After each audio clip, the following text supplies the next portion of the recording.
The great British conductor Sir Neville Marriner is one of the most recorded artists of all time.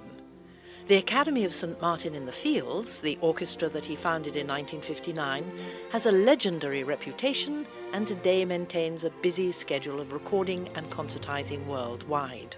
Personal friendships with fellow artists have always been important to Neville, and musical partnerships have been productive. His special projects with a number of famous actors and musicians over the years have been especially memorable. His legendary sense of humour won him many friends in the profession. With so many recordings of the Academy playing all over the world, Neville's fame grew and his international performances won him many fans.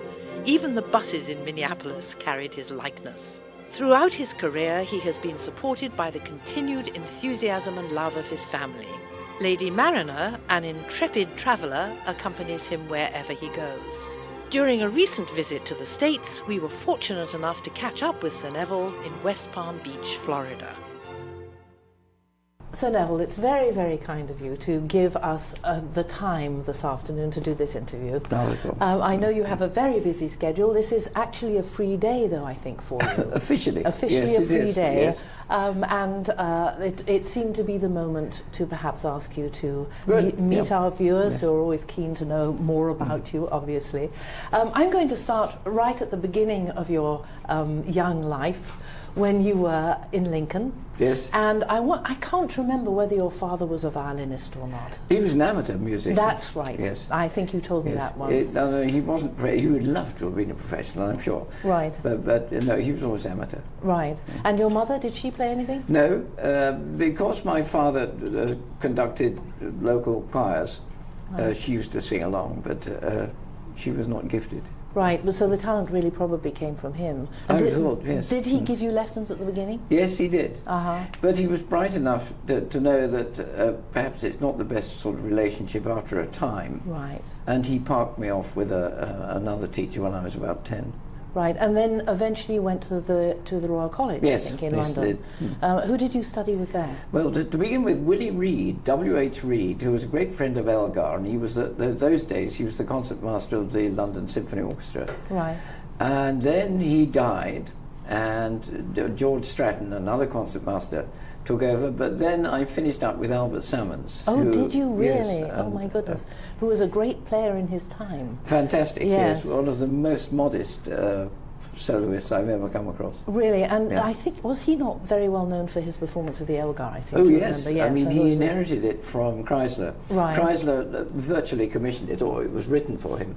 But he didn't do the first performances, it was Albert. It was Albert Salmons. Yes. So what happened to you then? I believe you might have gone to Paris after Yeah, I that. did, after the war. I had to do my stuff during the war. Did you? You know, yes. I don't think I knew that. Well, it's not the sort of stuff we talk about very much.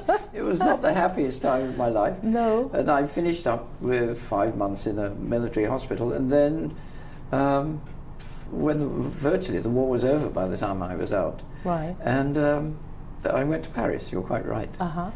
To the Conservatoire? To the Conservatoire. Right. And I can never remember the teacher that I stayed with there, but he was... I think what I remember about Paris is Paris rather than the teaching of the violin there. I think I had rather a good year there. I'm sure you did. I can just imagine. Learned more about life and music, I think. Right. But it was obviously very helpful to have another, absolutely. another yes. slant on the whole thing, and yes. a European teacher. Of some stature, presumably, yes. And then what happened? You came back to England. I came back to England, and I mean, I thought maybe that the life of a solo violin player was open to one and all, and then I realized that Heifetz was already in the best position, and I didn't think I would ever get quite as close as that. Right. So I played a lot of chamber music. In fact, one of the people I met in the military hospital was a man called Thurston Dart, who was a musicologist. Yes, of course, yes. And we formed an ensemble.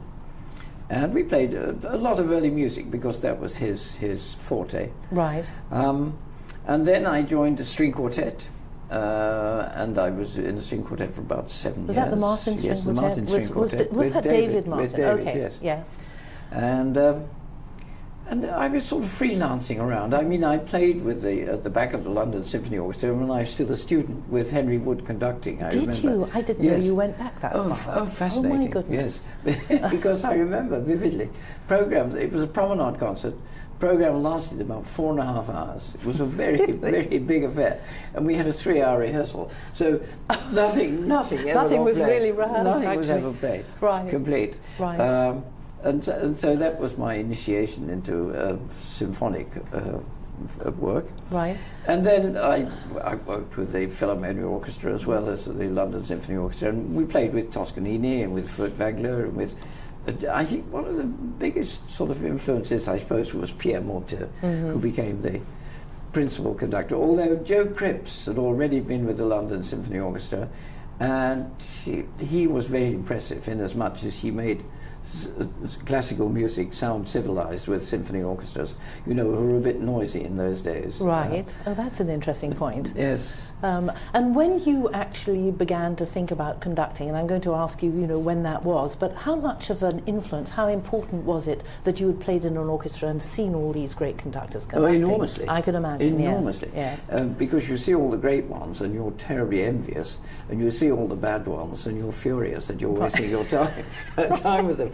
So you hope that perhaps if ever you achieved any stature at all, that you could at least avoid being a pain in the neck to the players. Right. And is it true that it was sort of around that time that you thought about starting the Academy because you wanted to have a group that was not ruled by the conductor? Oh, absolutely. Yes, I absolutely. had a feeling so, yes. I think that I've been a permanent member of the London Symphony Orchestra for about 2 years. When myself and one or two of the other players in the orchestra, young players in the orchestra, felt the same, that perhaps our life was not going to be committed to playing in symphony orchestras all our lives. We wanted more individual responsibility. Right, exactly, I can understand and so that. we got together and played just for pleasure. I think it was about 13 of us to begin with. Yes. Used to play in our drawing room in London. We used to kick out the furniture and the cats and the dogs and set up in the drawing room. And Molly went into the kitchen, presumably. Exactly, Molly made the coffee. Right. Well, those were exciting days, but I mean, it was still sort of establishing the Academy, and there's a rather nice story about finding the church and how you came to. I think the pastor of the church was very good, wasn't he? Not very interested. He was brilliant. Yes, I thought so. Yes, Austin Williams. He was a That's brilliant right. man. Yes, I'd he forgotten had his the ear name. like a boot. I mean, he really didn't appreciate music all that much. Really? Except he knew it ought to be around in the church, and. I think we decided that we would give our first concert after about 2 years. We were in the pub next door to the church. And the reason our association with the church was that Jack Churchill, the keyboard player in the Academy, was also the music director in St Martin in the Fields. He conducted the choir. And so we were already attached. But we decided that we'd give a concert, and we couldn't think of a name. And we didn't want to be an orchestra, and we didn't want to be a sinfonietta, and we didn't want to be an ensemble, and we didn't want to be a chamber orchestra. And it was the vicar, Austin Williams, who said, well, in the 17th, 18th century around here, this St Martin's Lane, this part of London, there used to be a lot of academies of science, academy of literature, academy of medicine, and they were just groups of people with similar enthusiasms who used to meet. Why don't you call yourself an academy? So we said, right. We're the Academy. And he said, you've got to mention the church. And so we had this ridiculous name, the Academy of St Martin in the Fields, which barely fits onto a programme.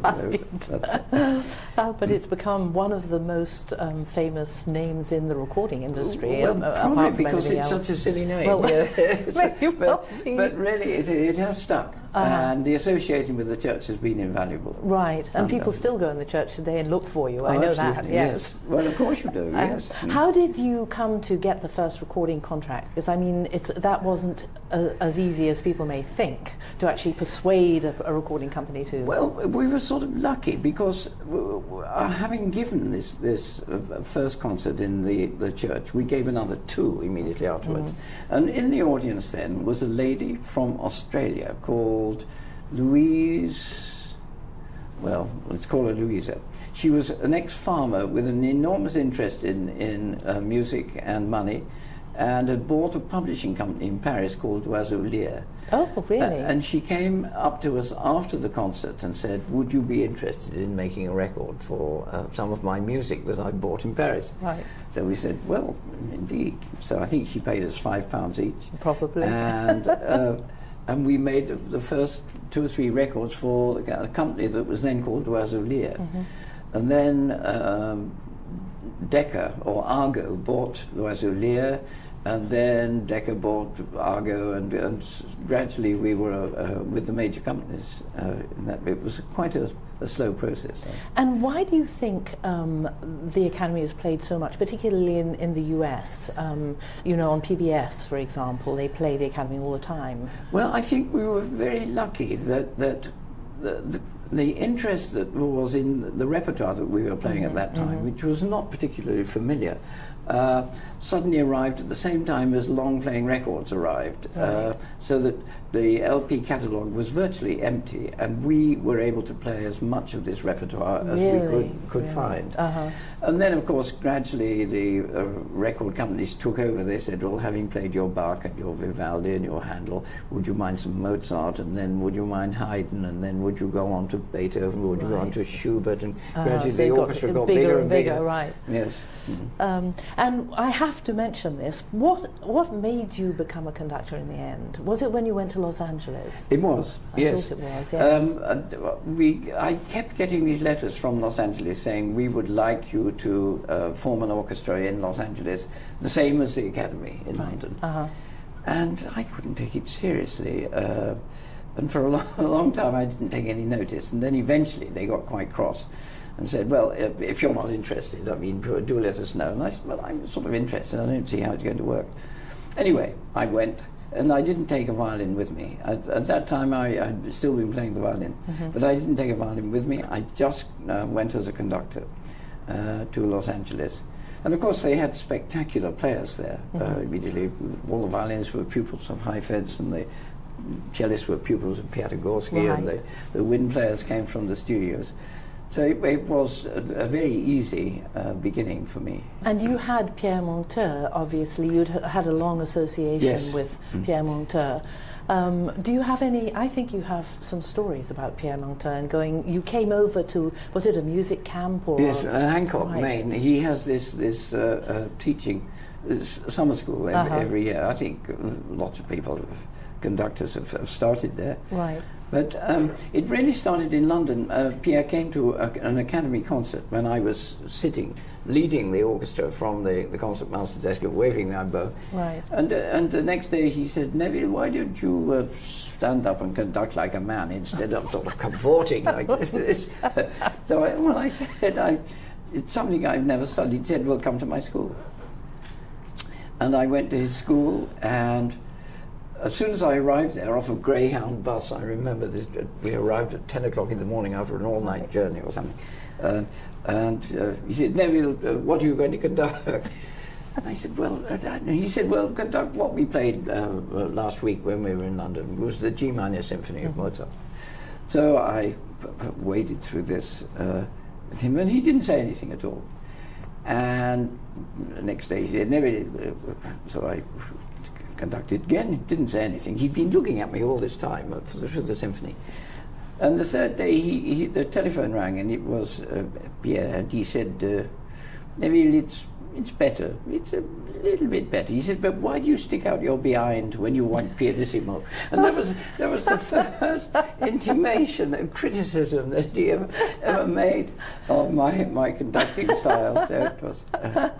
But he was a great friend in the end, wasn't he? Oh, yes, to he you, was, yeah. So yes. he was a marvelous conductor. I saw him conduct Quite many remarkable. times in London. He was a miniaturist in a way. He had a very small frame of conducting. He hated what he called choreographobantic conductors that conducted. He said they entertained the audience, but they'd no help to the orchestra. Right. So he kept a very small frame, and his great virtue is that he looked after the musicians. I mean, his philosophy was that your job is to help the musicians to play as well as they possibly can, yes. and not to interfere with them too much. Right. And so it's a collaborative technique. Right, which is something you've always, but I mean, everybody knows that you're so good in a recording studio where sometimes you do have to keep repeating things, that you always know at the moment that you've either reached the best performance or you know that it's time to stop, Yes. you know. Yes, there are famous occasions when we had to stop. I mean, after 2 days we tried. I remember trying to record a Strauss piece, Metamorphosen. Oh, it was yes, hopeless. yes, yes. It was absolutely hopeless. And so we all went out and had a very good meal and came back and played it. And that was it. And it worked. And it was just fine. Yes, suddenly. Right. A couple of things that you've done which have been so outstanding. The music for Amadeus. Everybody knows about it, so we really should talk about it for a moment. It was fun to do that, presumably. Oh, was fantastic. it not? Yes, Yes, it I was. had a feeling.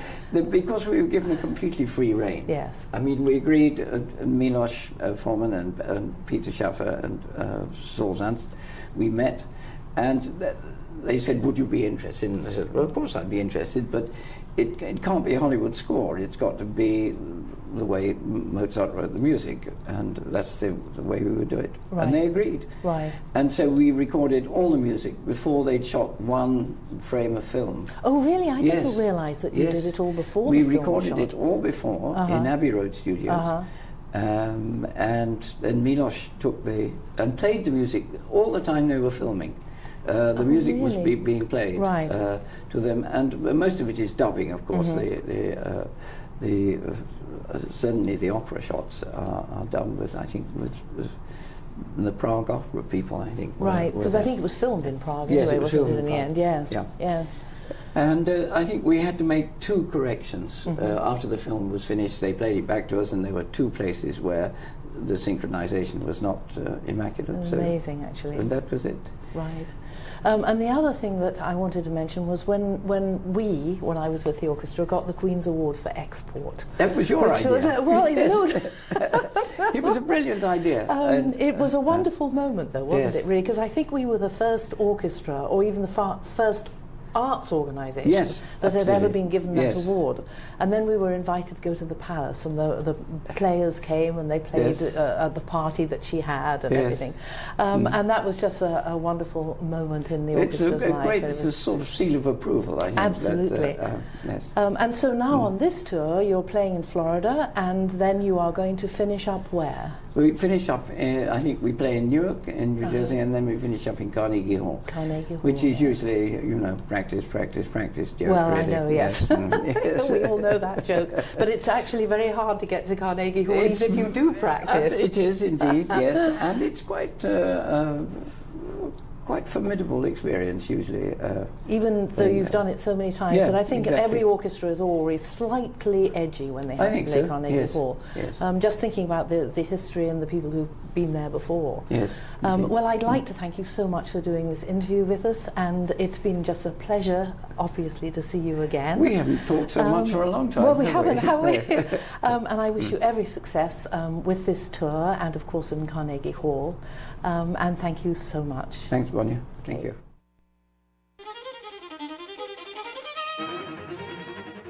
When we see a great orchestra on the platform on the night of a performance, we rarely stop to wonder how it got there. It surely didn't happen by magic, so you can be sure that backstage there is a hard-working and skilled team of enthusiastic people who devote themselves to making sure everything goes without a hitch.